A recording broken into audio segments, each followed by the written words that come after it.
All right, everybody. Hello and welcome in for this week's edition of the singularly most important metric around MLS and all sports, really. It is time for the Power Rankings. Yes, there's a different voice than you normally hear kicking things off. Andrew Wiebe and Matt Doyle dared to take a few days off just because they're selfish. And for the first time in what feels like months, maybe years, David Goss is getting a few hours to briefly rest his voice. I assume that he just talks in his sleep to keep the reps up because that guy's an animal and a workhorse. I'm Tom Bogert. Alongside me, I've got my friend Jaime Macias, Macias, MLS of MLS Spanish site. And you can see him kind of talking on TV expertly, seemingly everywhere as well. Univision TUDN, ESPN, all these places. You're everywhere, Jaime. Thank you for making time for me and for Power Rankings. I'm always have time for you and talk about this beautiful game that is soccer, especially here in MLS. Part of all the activity I had the last week and weekend was around some news you broke. So thank you for that. Those opportunities came thanks to you. Well, you're welcome. I'll count that as a win. I did it for you, and specifically for you. All right, I think that we've got a great show, but I'm biased. We're gonna have Chris Wittyngham, the radio voice of Inter Miami, to talk about Miami. We're gonna have Michael Singh of the Parlay Sports to talk about Toronto FC and everything that's going on over there. We're pretty top heavy today. We got a number of teams that are in the top 10, and as you guys know, around here we just get to kind of pick 10 teams that we want to talk about, so we don't continually talk about the same teams over and over again. But one slight difference is, given that myself, Jaime, and producer Anders are all filling in, and thus we are commandeering this ship, producer Anders wanted us to flip the order and go from top to bottom rather than bottom to top. And who am I to tell producer Anders now? So that's what we're going to go to do today. We're going to be talking about LAFC, the Philadelphia Union, Seattle Sounders, NYCFC, the Montreal Impact, FC Cincinnati, Houston Dynamo, Inter Miami, Portland Timbers, and Toronto FC in that order. You can check the full power rankings on MLSsoccer.com, and I'll be trying to fill them in as we go. So let's get it started, Jaime. A number one in the power rankings, and number one in the headlines this week, number one in the discussions this week. We've got LAFC, who, they played a game and they won 2-0 against the New York Red Bulls. But obviously, we're going to talk about it straight away. Jaime, Gareth Bale on a TAM deal. It's happening. What are our thoughts? Well, a lot of thoughts. I think this is something that has different angles. First, the myth that you cannot sign talent in MLS outside from the DP. Well, this is a team that is showing that you can do it. And I'm not talking just about Bale and about Chiellini. They signed Crepeau, they signed Ili Sanchez. So this is a team that had been managing those type of transfers in a great way. But there's another thing that I would like to point out, that it's a different angle and something we have never seen in MLS before. We have seen a lot of teams that had signed a superstar and built a team around those players. Well, this is a team that was a fan favorite for winning the cup before we even knew about Bale, that was leading the supporter shield, and that a group of people, where I'm included, we thought that this team can even fight for the championship if Bella left, which didn't happen. So with all this said, apart from that, you're bringing two quality players at the level of Gareth Bale and Giorgio Chiellini. Well, it's something that we have never seen before. It's wild to me, and this sounds dismissive of Bale and Chiellini, and we're going to say plenty of incredibly kind things, I'm sure, about both of them. They're almost luxury players for this team, for all of the reasons you just laid out. They're top of the supporters shield. They already had one of the deepest groups, both in attack and in central defense, where these two signings are going to add to. It's not as if Bale plays poorly or doesn't quite hit the heights that we expect. If Chiellini doesn't quite hit the heights that we expect, it's not as if this team crumbles. They're starting at a baseline of supporter shield leaders halfway through the season. And this is coming with a team with a new head coach. I know that he was within the system, and this team kind of has club principles rather than changing by coach to coach. But still, you're not supposed to hit the ground running like this. They also had, 5 or 6 key signings, like 5 or 6 different starters, I think, that were added in the offseason, again, before Bale and Chiellini. You're not supposed to start this fast. It's not supposed to be this continuity. So it's really impressive. You're going from strength to strength, and it's difficult to not be over the top positive about this stuff because they're kind of pushing the boundaries. And this is a team this isn't a move of desperation. This is a move from the strength. Absolutely. They're just trying to bring more quality to a team that has quality, that has depth, like which is the starting 11 of LAFC before Bale and Chiellini. There are some guys that you will never debate them, like Crepeau or Ili Sanchez, but most of the other positions, including Bella, like those three, you will never debate. They are their starting 11, but all the other positions, you can have a debate on who is the regular starter because of the depth they have in the in the squad. It's a new model of how teams are being built in MLS, and now they're going a step forward with the quality they're bringing on these players. And I know it's Cherundolo's first season as a head coach in MLS, but there is a school that it's ruling the world, that it's the German school. And even Guardiola will tell you that he is a better coach after he go through Bayern Munich than what he was at Barcelona. And Cherundolo made his player career over there in Hanover. He managed the youth system teams of Hanover. And we see some of that gegenpressing, high press soccer, and a very pragmatic type of game, because this LAFC is a team that can press you high, put almost 10 field players on the opponent pitch. And there are games where they can just hold the line, play close to Crepeau, and still be comfortable in the game. So I think that we also have to give some head up on the decision of the coach and what he has been able to do with this team. Yeah, and I'm glad that you put that out. I think that if this was Bob Bradley, somebody that was more established, that we'd probably be talking about Steve Cherundolo, more of Coach of the Year conversation or whatever we have. But right before we get out LAFC, Jaime, a couple quick questions. One, what are realistic expectations for Gareth Bale in your mind, I guess, in terms of goals and assists? And two, if you were Steve Cherundolo and you had to win a playoff game tomorrow, what would be the front line? Would Bale be through the center? Would Bale be on the right? Who plays, who sits? I think that this team performs better with a number 9, but from what we have been seeing, Cherundolo prefers a false number 9, because he had been using Bela in there. And even when Chicho Arango plays in that number 9 position, he doesn't move only as a number 9. He tends to go to the wing. So I think that gives you an option that it's easy to choose the names, but it's hard to tell where they are going to play, because when you play a false number 9 and you have Bela and you have Bale and you have Arango, and you have Rodriguez, the possibility of those names rotating during the game, it's very high, because there are 3 players that can play in the 3 positions of the front. So that's what I think, and I think that Bale is probably going to be more closer to the central, to the center line, to the number 9 position, because that's how he had been playing in Wales. The end of his Real Madrid career was not what he expected, was not what Real Madrid expected. They will know why that happened. But this is a player that had carried over his shoulder a national team to a World Cup after 60 years, and we have seen that those performances on the pitch. So it's still capable of delivering that kind of performances.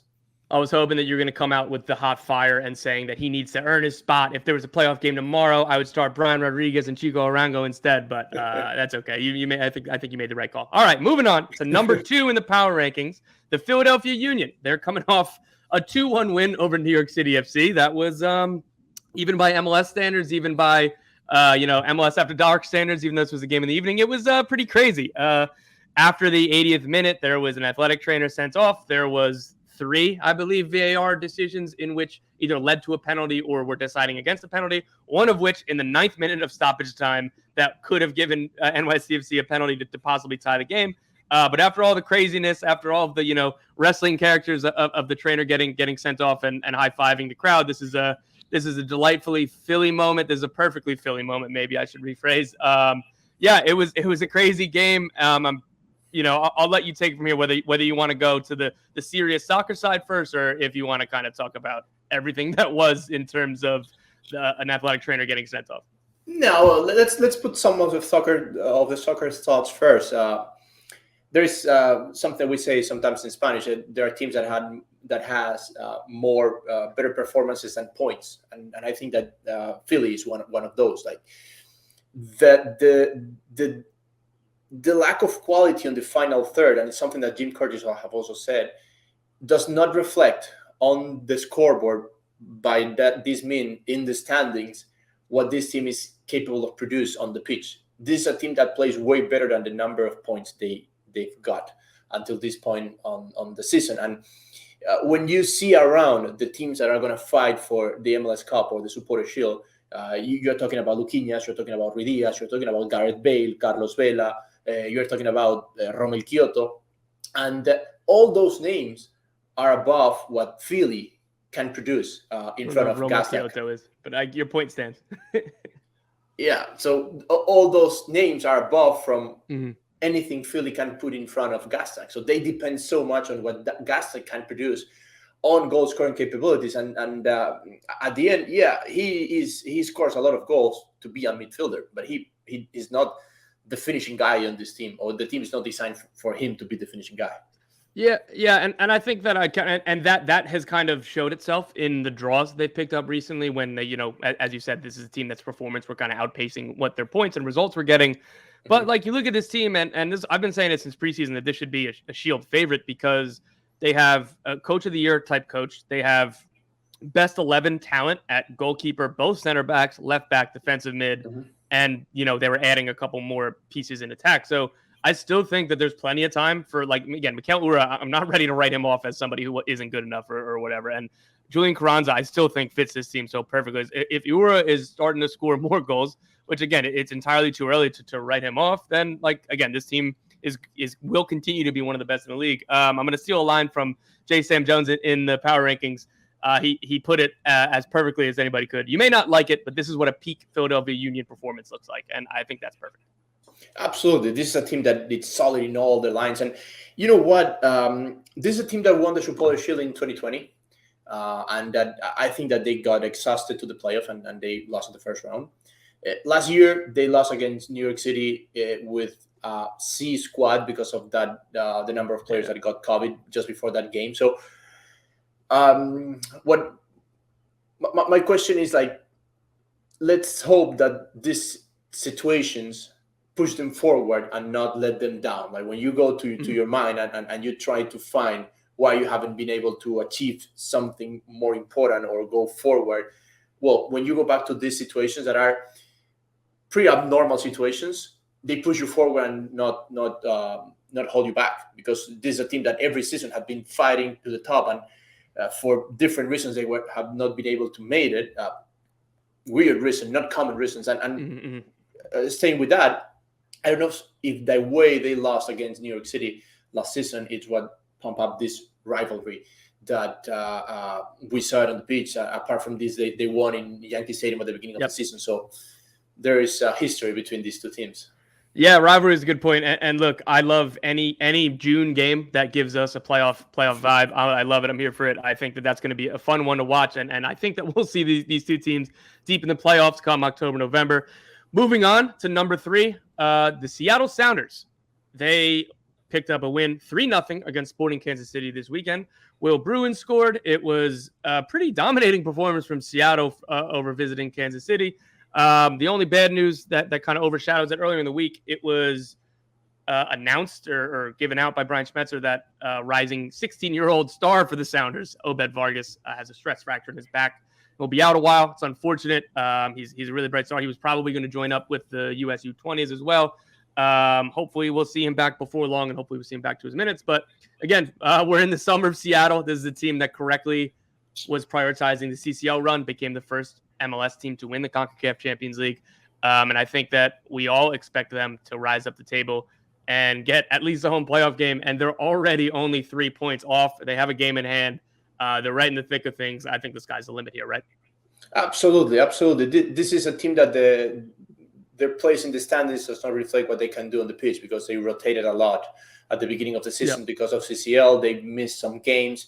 And since they won the CCL, I think they lost just one game. They have won all the other games with their regular starting 11. But this is a key part of the season for them, because they are paying the price of those amount of games, the long trips during CCL, because you have Rui Diaz injured, you have Arriaga injured. Well, João Paulo is not going to come back. He got injured. It was not a physical injury. It was not based on the amount of games. It was like, I already almost forgot that João Paulo, who I voted either third in MVP voting last year, is out for the season. This team is insane. Sorry, continue. Yeah. No, that's what I mean. Like, and I'm taking João Paulo away because that was an injury because of a certain field action. The other ones, like all the muscular action, the injuries, like the Rui Diaz, the Ove Vargas, Arriaga. That's how many games they have been playing because and the long trips and all that. And this is a team that it's still winning without these names. Like he came, Morris stepped in again. He was not being played because he was with the U.S. national team. Brain stepped there as a number 9. So we talk a lot about LAFC. And yeah, they don't have a Gareth Bale coming or a Chiellini, but this is a team that has also a very deep squad to solve situations and injuries and to win games with different players. Look, so I wonder if Seattle, they have all 3 DP spots filled, but I wonder if they see Bale and Chiellini coming on TAM deals and think, you know what, maybe I should call Luis Suarez and just see if maybe he would take that deal. I don't think so, though. Yeah, you know what? What I love about MLS is that supporter shield is one thing, playoff is another thing, and there's no doubt that the super favorite to win the supporter shield is LAFC, even before Bale, as I've said it like 100 times. But playoffs, it's one game. It's just one game, and that's when you see the experience, the solid defensive teams, the teams that have been in those situations before, and that's something that it's not talked enough in soccer. But look, for example, and I don't want to go to another direction, but look, Aston is basically the same team that last season, but with 1 year more of experience, it looks like a different team. So when you get to a playoff situation, the amount of fights that Seattle has had in those situations, it's like having an extra player. It's like having an extra DP. Yeah, and I think that's entirely fair. And look, these again, they're the Continental champions. They're the team this is borderline a dynasty. What they've done over the last 12, 13 years now, they should always get that respect and that benefit of the doubt. Producer Honors in the chat is writing to me to say that Raul Ruiz is better than Luis Suarez, and that is my personal cue to move on. No more Seattle talk right now. That is where I'm standing on that, Honors.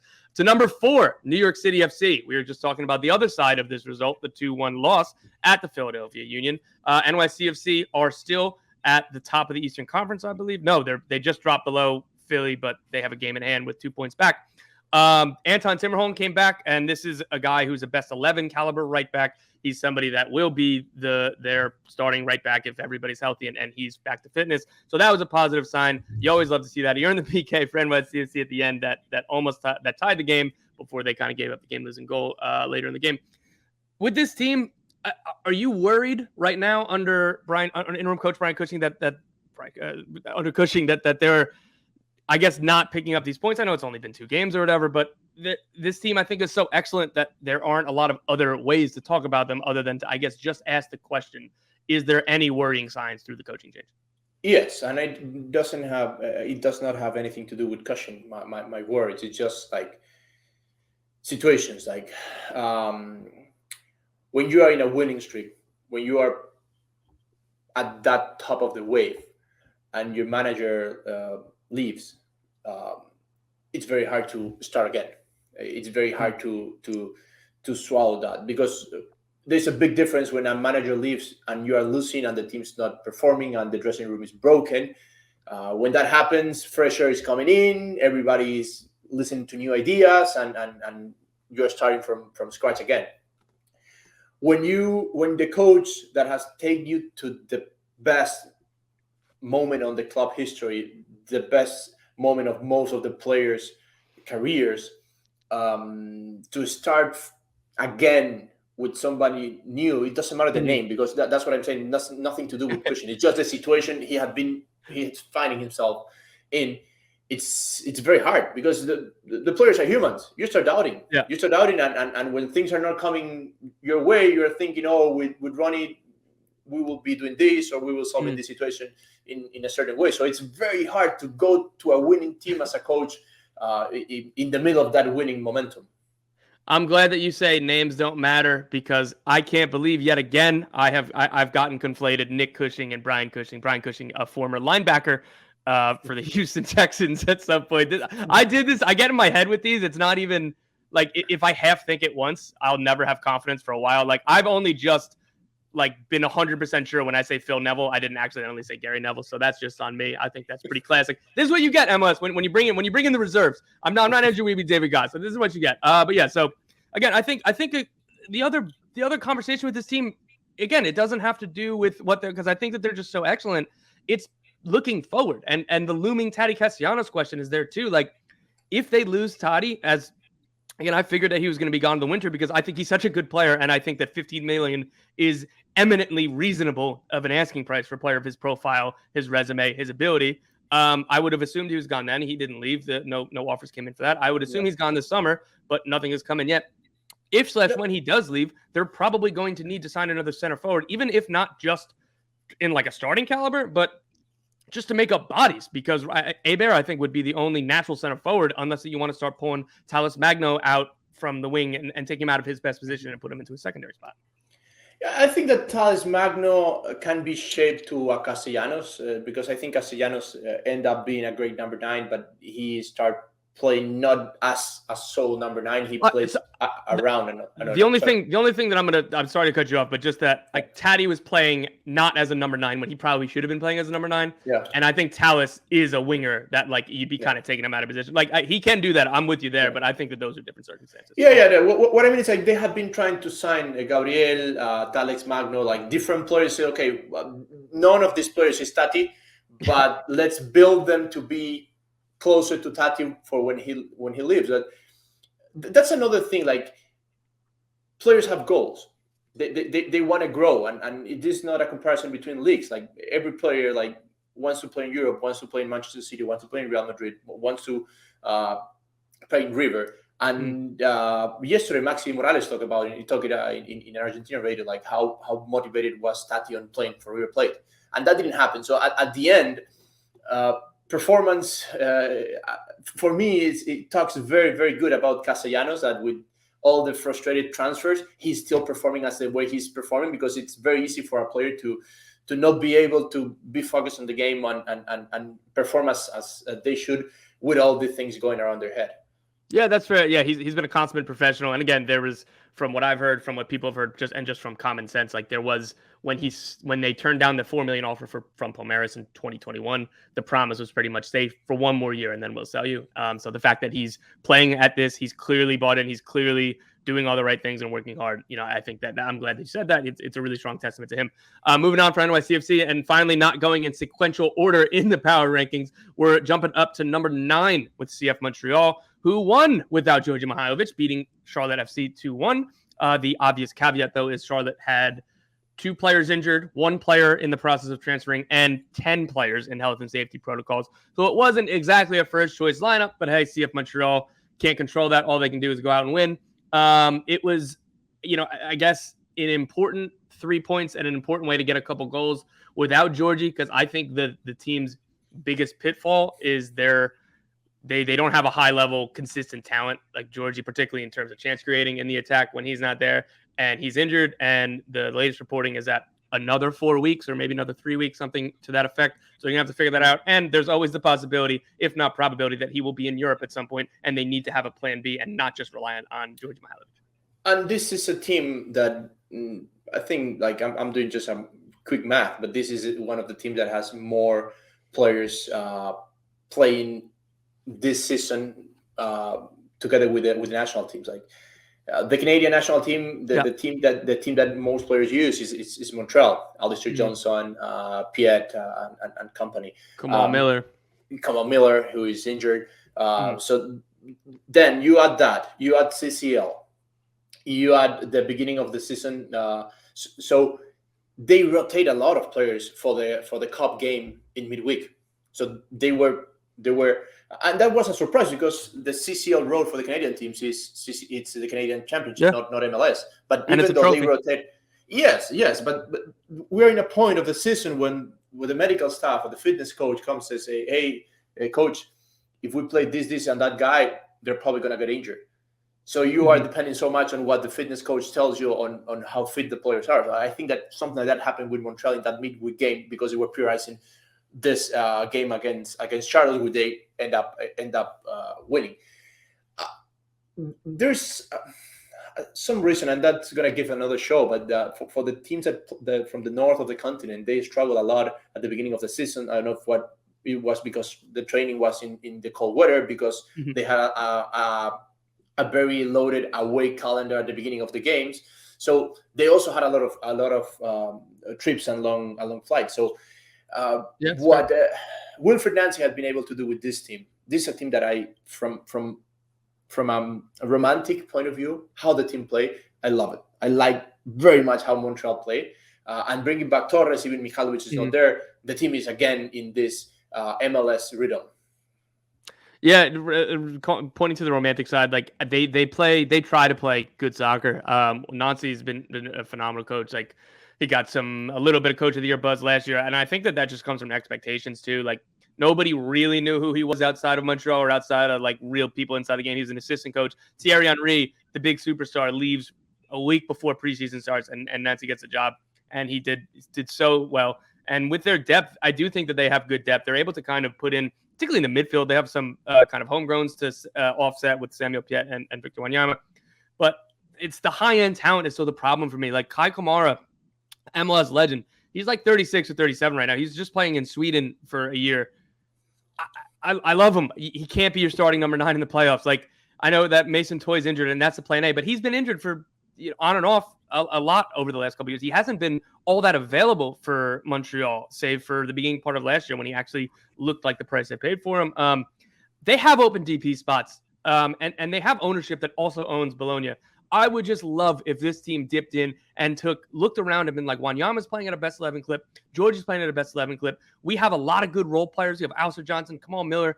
Goalkeeping is kind of a question mark. But if we just signed one more really high-level player, what could this team look like? The Eastern Conference, for all of the positive things that I've said and you've said about Philadelphia and NYCFC, it's wide open. Montreal and the Red Bulls, they're right there. They're not that far behind those teams, if at all, given on their day. So I would really like to see CF Montreal kind of make another move to capitalize on these good vibes and this good feeling, because this is the best that's felt around this team since Nacho Piatti. And with that, we're going to move on to number 13, FC Cincinnati. And thematically, Cincinnati and Montreal played a couple of really high-scoring games, so I like that we're going back-to-back with them here. But Cincinnati got us started for the weekend on Friday night, Viernes de Football. 1-0 win over visiting Orlando City. Jaime, Cincinnati's got something real going on here, don't they? I'm going to tell you a stat about Cincinnati, and you tell me if it surprised you or not. Cincinnati has scored 23 goals this season, okay? 19 were either scored or assisted by Acosta or Vasquez. That doesn't surprise me, actually. No, it's a great stat, but it doesn't surprise me now you say that. Yeah, that's what scoring capabilities and societies on the last third of the pitch can produce, because the quality they are putting on the game, especially Vasquez. Like Vasquez didn't have these opportunities in Atlanta. Then he left the team not in the best way. He came to Cincinnati. Cincinnati struggled a lot. Let's not forget that when the season started, and Austin got 10 out of 10. 6 out of 6. Yeah, We're talking. Well, yeah, they did it against Miami and against Cincinnati, right? The two worst teams last season, and the three of them, they are now fighting on the mid part or a little bit higher on their conference. So that's cool. Yeah, no, and it's awesome. And look, like this kind of attacking core of Lucho Costa, Brandon Vasquez, and Brenner or Dambaji, like that is a legitimate high-level talent that you can depend upon goals. And I know that we just pointed out how often either Lucho or Brandon Vasquez were involved in the goals, but that's what happens for any team. Their best two players are going to be involved in a lot of the goals. I think Brandon Vasquez, I don't think anybody's doubting it anymore that this isn't just a run of form, that this is who he is.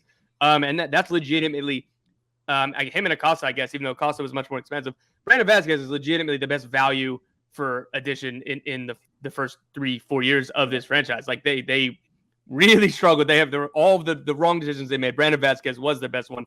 And again, I think that front three is legitimate. And for somebody like Brenner, who's bought for $13 million, he wanted to leave in the spring. I know why the club kept him, because they thought, plug him in right there with these guys. Let's see what we have. Let's kind of see him in a new system under Pat Noonan and this kind of more high-pressing, more front-footed soccer than they've been playing literally ever as an MLS club.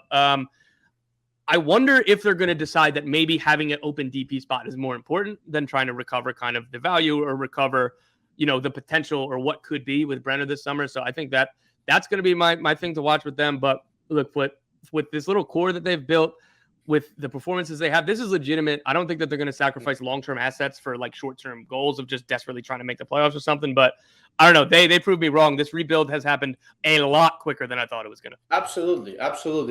No, and the other thing is that we come from a difficult season in terms of building a project 2020. So it's kind of what we said about Austin, continue what we have with what you trust in the first place, given some continuity to what you have trust. And 1 year in the process, well, it looks different, and it's just experience. It's just knowing more stuff and understanding what's going on. One other name, Celentano, the goalkeeper. Yes. Sometimes you find solutions where you're not expecting. Like Cincinnati had a lot of trouble on goal. They signed another goalkeeper on Alec, and at the end, Celentano had to step in because everybody was injured, and now he's a starting goalkeeper, and nobody's discussing the goal anymore. Yeah, and look, that's they hit on a draft pick. That's something that they really hadn't done previously, I think, off the top of my head. That's good, and you need to use every mechanism, and that's Cincinnati Philly didn't, value the draft over the last few years, and that's where Chris Albright and Pat Noonan came from. But they found value in a lot of the signings that they made, so I think that's thematically something that they're going to try to build. And look, with these budgets, Chris Albright told me in the offseason when he got this job, and he was just kind of flatly like, look, there are budgets and players that we could sign here that just quite frankly wasn't possible in my previous job, and I'm really excited about that. So I'm excited to see what they do with an open DP spot if they do move out Brenner, and whether they want to use it on a big forward, midfielder, center back, whatever it is, Matt Miazga maybe, whatever it is. Like, I'm really excited to see what Noonan and Albright will do, because I am dead certain that all of these guys, even at the smaller markets, have a couple guys where they're like, man, if I had $10 million, this is who I'd buy. So I'm really looking forward to that this summer. Moving on to number 17, the Houston Dynamo. The Houston Dynamo beat the Chicago Fire on Saturday night. Chris Wittyngham, who will be joining us next, was on the call. That's always nice to hear Witty's voice as the English voice for TUDN on that game.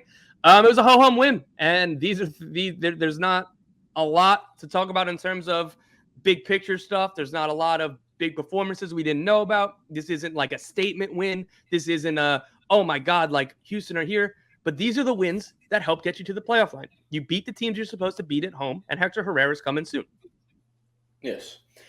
From the teams that I called that they were like starting a new cycle, like rebuilding season one, the Torontos, probably Vancouver was kind of there, Chicago. Tell me if I'm missing someone else in that scenario, but Houston is the one who has advanced the most. This is a team that has moved a step forward from what their last season was. They were never a candidate on getting to the playoffs. They are not a candidate on winning. The real goal was to fight for the playoff spot, and that's what they are doing. And Hector Herrera makes a perfect sense, because this is a team that had signed players forward, that has signed players at the back, that brought a new goalkeeper, and probably they were struggling that midfield position next to Carrasquilla, because Carrasquilla is not number 5; he's just like the complement of number 5. But they knew that Herrera was coming, and the goal for them was be as close to the playoff as possible before Herrera arrives, and well, that day has come. Yeah, and I'm really impressed that this team stuck around like they did. Again, we could talk about whether this was air quote an easier opponent. Chicago had their struggles are well known over the last 2 months, but you got to pick up these points, and they did it in a fashion where like Chicago had their moments like any other soccer game. But look, like I thought Houston, maybe dominant wouldn't be the exact correct word, but Houston controlled that game. I don't think that it was kind of a big question in terms of who kind of deserved the points. So these are all positive things. Again, we were just talking about Cincy. This is another team that started to rebuild under new ownership a year ago, and new front office, new head coach this offseason. It's really cool to see how kind of quickly, and again, their marquee signing is not here yet. He's going to be here soon. They're in the playoff race. I think that's really all you could hope for. I'm really looking forward to seeing Hector Herrera play next to Coco Carrasquilla. I've come around on where I think this best 11 could be. I think that you play Macias Vera as a 6. You let Hector Herrera and Coco Carrasquilla play more as free 8s. and you keep Darwin Quintero in the lineup by having him play like as a left winger, but like be free, go find your space, do whatever you got to do, keep being that dude, keep creating chances, keep scoring goals, and we'll cover you defensively. I think that's where this team is going to find its stride down the second half. Yes, absolutely. And what you touch over there, it's perfect. This team was built knowing that Herrera was coming, so they were prioritizing other positions in that build-up for the first 6 months of the season, because they knew that player that in that certain position that they need was going to arrive, was already signed. It was just a matter of time for him to get into the team. So all the names you have been talking about, Serán, Carrasquilla, Vera, all these guys, well, they can still be playing with Herrera on the pitch. Yeah, and again, this is a team that I think that I feared wouldn't be around the playoff line, or would be, San Jose right now are 8 points off 7th place Seattle. Like, if Houston was there, the vibes wouldn't be great. And you're signing Hector Herrera, who's in his early 30s. He's still at the end of his prime, but like, I don't know, it would have felt different. Like, the vibes are pretty high. The fact that you have this all-time kind of competitor, this Mexican international, a starter for the Mexican national team preparing for a World Cup, he's coming in and he's playing meaningful games. Like, that is so important that this team isn't fading away from the playoff race and we're just forgetting about them. They're gonna hopefully stay relevant. We're gonna see what kind of Hector Herrera does. It's become cliche to say, oh, Houston needs to sign a Mexican star to get more butts in the seats or whatever. Let's see, because there aren't really many more Mexican stars currently that are more popular from Mexican fans than Hector Herrera. I think that U.S. national team fans, Canadian national team fans might love to hate him. He's somebody that you'd probably love if he was on your team, a bit of a villain when you play against him. So I'm excited about all of that. And again, talking about Chris Wittyngham, who is on the call for this game. We're bringing Chris Wittyngham on right now. The radio voice of Inter Miami is joining us here to talk about Inter Miami's come from behind 2-1 win over visiting Minnesota United, the Indiana Vassilev and Bryce Duke show. Witty, are you in? I am in. I'm on with the legends Tom Bogert and Jaime Macias. You didn't tell me that Jaime Macias was going to be on when I agreed to do this. Otherwise, I would have leapt at the opportunity. And you said his last name significantly better than I did on my first try, so that's always nice. Another broadcast professional to show me up. I want to pull you up as well. I was listening to Extra Time, and I think we can improve on your pronunciation of Tati Castellanos. You say Tati. I'm like, no, it's not Tati, Tom. It's Tati. Tati. All right, Witty, what can we make of Inter Miami's win? Phil Neville talked about it and pretty bluntly said the Inter Miami have lost this game. Is that something that you agree with? I mean, well, they were 1-0 down late. I will say Indiana Vassilev did have a late winner in a game against Nashville at home last year, but I think Phil Neville has been continually trying to big up the mentality that this team has now, and that there is a much more collective sense of spirit than there has been in the previous 2 seasons, and that the new group of characters has brought along a shift in mentality. I think there certainly felt like moments in the season in which things could have gone wrong, where they go 1-0 down felt insurmountable for this team a year ago in a way that it just doesn't.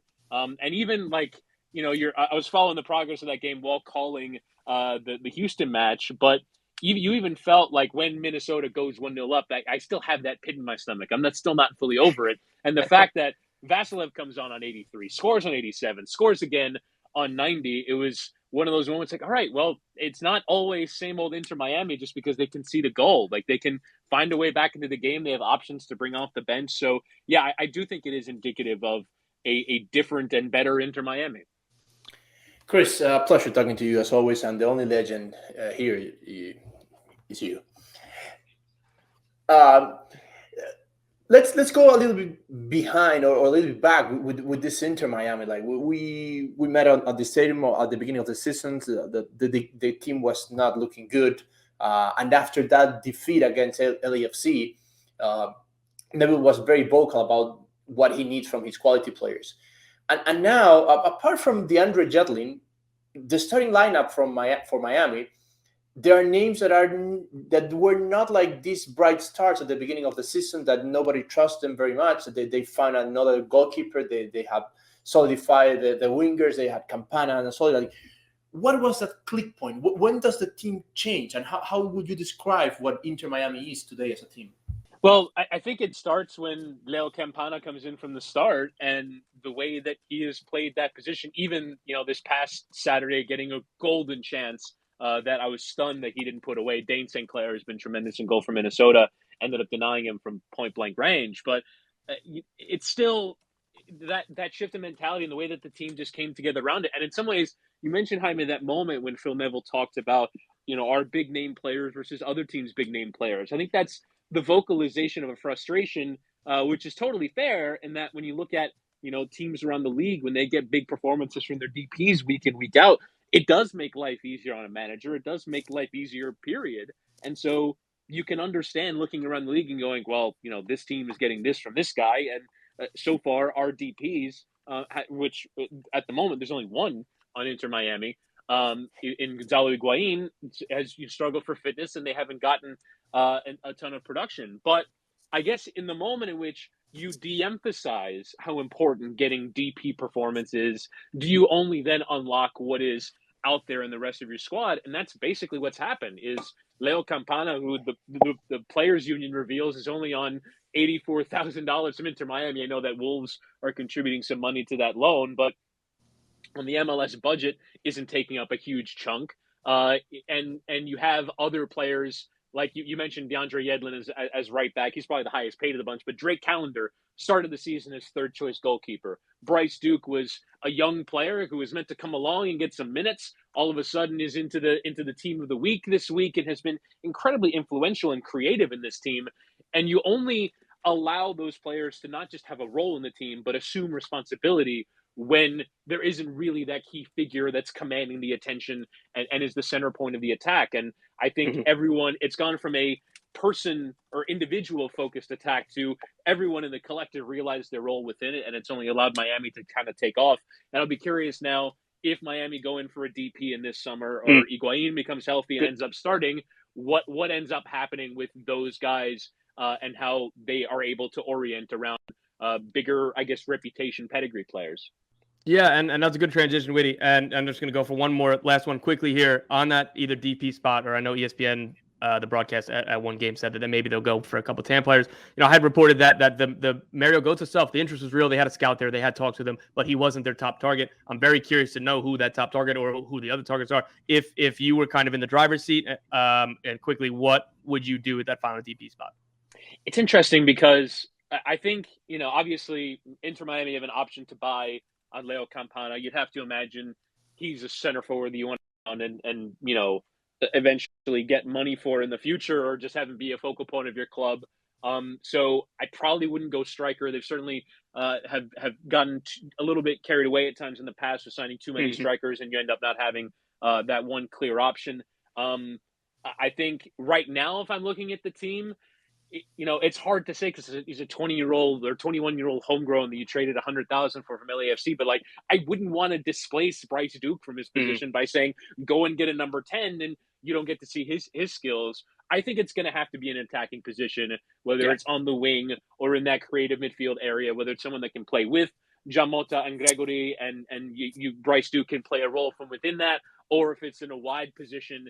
You look at the players that are there now. Ari Lasser, I think, has had a rebound season from where he's been in MLS. I really like what Robert Taylor has brought to the side. He plays well off that left wing, but is there a level up there in those positions? That might be where they look, but I think it would be fairly hard on both of those guys. If Indiana Vasilev sees less playing time, if Lassiter and Taylor see less playing time because they bring in another player, but you'd have to think it's in an attacking area.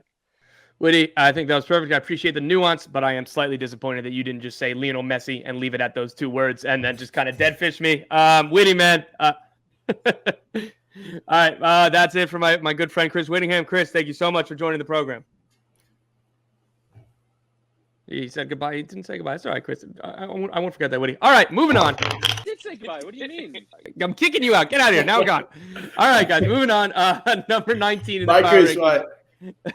Portland Timbers to Timbers. What time of the year is it? It's the summer. Maybe here comes their run. 3-0 win over the Colorado Rapids. Sebastian Blanco scored. Jaroslav Niezgoda hit a brace for the 51st player in the Timbers MLS history to score a break, or the 51st brace that was scored. They still have no hat tricks in MLS play, which is mind-bending to me for a team that has been so successful and has so many kind of marquee attacking players come through the years. But at any rate, 3-0 win over the Colorado Rapids. Jaime, is this the start of the Timbers summer run that seems to happen annually? Yeah, probably, but they have never started from so way behind. Like Timbers have always struggled at the beginning of the season, and then in the summer they just start getting momentum and getting to the playoff. But they have never been so far behind as they have been this season. And I think that what they did with the keeper, I didn't understand it quite well. And Clark was not one of the top goalkeepers on MLS, but how they replace him, was kind of giving some doubts. And the other thing, and you can never attribute one player to why a team is performing or not performing, but the influence that Sebastian Blanco has in this team and had at the end of last season, it's enormous. And let's not forget that he forced his knee during playoff. Almost it was a doubt for the last game against New York City. Then he got this option on, like Castellanos' option on going to Boca. He didn't get to the medical. He came back. He hadn't been able to perform at the level he had at the end of that season. So that's a key position for this Giovanni Savarese style. So the days that we get the Blanco we know, this team is capable of doing what they did against Colorado. So that's that contributes a little bit of how inconsistent this Portland team has been. Yeah, and I wish Doyle has kind of always harped on this, and he was trying to explain last year or find out exactly why that they had this spark. And look, it sounds overly simplistic and too simplistic, but like the games that he starts and plays, they pick up like about 2 points per game. The games that he doesn't start or play very much, they pick up points at like 1 point per game. 2 points per game is the top of the conference. 1 point per game is below the playoff line. And look, maybe at this stage of his career, it's not exactly that binary, and it's not that, but like his importance on this team is really huge. Even though Yimi Chara has been playing very well this year, he has like 8 goal involvements, which was more than I kind of knew off the top of my head. And he needs to be that because he's a player who's bought for $7 million or whatever it was. Like I think Santiago Moreno is a really great kind of third piece of that attacking midfield line with Blanco and Yimi Chara. I think that they fit in really well. If Jaroslav Niezgoda, if these 2 goals kind of helps him get back to the form that he looked like at the MLS's back tournament before he tore his ACL, or if Felipe Mora kind of comes in and hits the form that helped lead them to MLS Cup last year, this is going to be a very good team, even with the defensive issues. And the other thing is that Blanco does not have a substitute. When he's not there, the team has to change the system. So that's also contributing to some inconsistency. If I think part of that is that Yimi Chara, just again, I think he's a very good player, but he wasn't able to kind of lead the team on his own with that creative burden, and I think that's an indictment of a player of his quality and his cost. But yeah, go on. Sorry again for cutting you off. No, that's what I mean. Yeah, if you have to change the system every time your key player is missing, well, that's also not helping. Chara is capable of producing great performances, but it's more a wide open player. It's more a player that comes from the outside to the inside, not that creates those chances through the inside of the pitch behind number 9. So there are different factors that had contributed to Portland being inconsistent, and this is, as you said, the moment where they usually start fighting back. But as I told you, they have never started from so way behind as they are this season. I'm looking forward to seeing that with urgency. And I have a personal stance of I just believe in Gio Savarese team. So until that proves me wrong, Me too. Moving on. Lastly, the last team, and we got a guest here. We've got Michael Singh of the Parlay to come lend his expertise. We're almost at we had Lorenzo Insigne's introductory press conference. We're gonna have his debut soon. Michael, thank you for joining. First of all, I don't care if you go 15 minutes on this answer because it's all I really care about. Is Lorenzo Insigne as handsome in person as he was on that press conference? Because my God, that dude is Hollywood. Oh my God, he is Hollywood. You should see, like, I'm sure you guys got a glimpse of it, what he was wearing. Yeah. And man, he's setting the bar high. I think he showed up at first on Friday in his Celine jumpsuit. Topped that off for his press conference with the LI embroidered white suit with the Prada shoes. You got the earrings that are just probably worth more than I've made in my entire life. And yeah, man, like I said, he set the bar high. I want to see what he wears next. Okay, Michael, thank you for joining us. We just wanted to talk about how handsome Lorenzo Insigne was. I'm just kidding. On the field, he's still a really good player, and this is, I think that we've forgotten about it just a little bit because the news was in January and it was 6 months away. But we're here, man. Like, and I think for the first time last weekend, or this weekend rather, you saw what this team looks like where they can just put Insigne in. There are obviously a lot of questions with this team, but this was the first time it's like, oh yeah, you just put him in at left wing with kind of this team and let him cook. Is that what you saw? Yeah, it's gonna be interesting how they for sure he's gonna line up on the left hand side. But there is still that question mark about can he and Alejandro Pozuelo both function on the pitch at the same time, especially in Bob Bradley's system. We both know, I mean, Paz isn't the best defensively. And come on, Lorenzo Insigne is not going to be asked to track back past half. Is that going to work on without the ball? But when they have the ball, yeah, he's gonna wheel and deal up that left hand side. He's gonna be special. I spoke to Oso today, Jonathan Osorio, and he said, "Yeah, man, our objective is to get that guy the ball." So yeah, we'll see how it works out. I just question what it's gonna look like off the ball. Yeah, Michael, pleasure talking to you. And kind of that's my angle, right? We were talking about Houston and how Houston rebuilt their team knowing that Herrera was going to come to fill the position they does not have. They're the defensive midfielders. And when you see this Toronto team, yes, they're going to be a better attacking with Insigne, but they were not struggling on the final third of the pitch. They had a lot of trouble when they lose the fullbacks, when Mike Delgado went to LA Galaxy. So defensively, it's a team that struggles. So, like, does it make sense, Insigne and the team not being able to be balanced at the back? Yeah, it's a great question and great train of thought there. I think you're right in saying that defensively, it's still very much a concern for TFC. They have made strides in recent weeks in shoring up that defense a little bit. They've been better. Carlos Salcedo has definitely stepped his game up. He actually, him and his girl, they gave birth to a new child actually last week, right after the Red Bull game, and you can tell that's kind of motivated him, added another spring to his step, and he's definitely helped shore up that back line. You obviously heard the rumors of Domenico Crescito also joining his report. It was from you. It was a report. Don't sell yourself short. Michael Singh says it's happening. It's happening. Hey, there you go. You love to hear it. Yeah. So Crescito will be joining TFC as well. He'll likely be in town to play his first game July 9th alongside Insigne. So there is help coming defensively, but yeah, it's definitely still a concern, especially when you bring in Insigne, as I mentioned, who's not going to be asked to track back. We'll see how the team responds to that, but it's definitely a fair concern. All right, kind of one more for you here. I don't mean to say it quickly because I don't think there's a way to quickly do this, but just how tell me how, and you reported this, that Toronto are interested in mutual interest maybe with both Junior Hoylett and Richie Laryea. Laryea, who would be on the allocation order, Laryea, who they just transferred out, so he would require a transfer fee and probably not an insignificant contract. Junior Hoylett, same thing. How in the world would they be able to fit these guys under the salary cap? Yeah, no, great question. Well, let's do this the long way then. So the way obviously Laryea works, I mean, they transferred him out, but coming back, I'm hearing it would be a potential loan move back to Toronto FC, which of course that means you don't have to pay the transfer fee to add to your salary cap. And we all know how summer transfer windows work. It's only half the salary as opposed to the full salary hit. So that's obviously a factor, but that's still $400,000 in GAM to get up the allocation order, though, you know?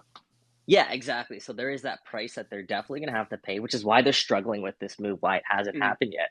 And we know that I believe Cincinnati doesn't really want to move out of that top allocation spot right now. So it's still being finalized for sure. But they acquired actually a lot of GAM, I mean, throughout this whole stretch of rebuild. They got, $575 from the Red Bull for that top allocation spot and an international roster spot. they shedded so much salary in the off season. Albeit they did hang on to a little bit of that, but they have wiggle room. Mark Delgado, they got what, $500K True. for trading him. There is wiggle room. So I'm hearing they want to make another addition, significant addition with allocation money, and then potentially another loan move to kind of round out this roster heading into the summer here. Well, that's exciting, and that's a very expert breakdown. You explained it to me. I wasn't kind of sure how that would fit, or if they were going to try to talk Junior Hoylett into, the veterans minimum or something like that. Michael, thank you so much for your time. Thank you so much for your reporting. Thanks again for joining. No worries, man. No worries. All right, guys. That's it for us. Just about. We're about to wrap here, Jaime. I think that we didn't steer the ship into an iceberg or into the mountainside. What do you think? No, I think we keep it straight. Well, going the other way around because of the order of the top 10. And we get to decide that. It's our decision. Yeah, we get to decide. So, hope they are happy with what we did in their vacations. I hope they are too, but Matt Doyle doesn't know how to unplug. He was just texting me MLS takes all weekend. I love that. Never change. All right, guys, before we get out of here, one more reminder of the top 10, and you can see the full power rankings on MLSsoccer.com. Number 1, LAFC. Number 2, Philadelphia Union. Number 3, Seattle Sounders. Number 4, New York City FC. Number 5, Austin FC. 6, Real Salt Lake. 7, the New York Red Bulls. 8, FC Dallas. 9, CF Montreal. 10, Nashville SC. On that, I think, guys, we did it up. Shout out to producer Anders. Shout out to everybody for joining this Spaces. If you're listening to this on a podcast, we always do appreciate it. Jaime, my man, it's always great to speak to you. It's always a pleasure talking to you, Tom. Now we do it on air, but we talk about it off air too. All right, guys. Have a good one.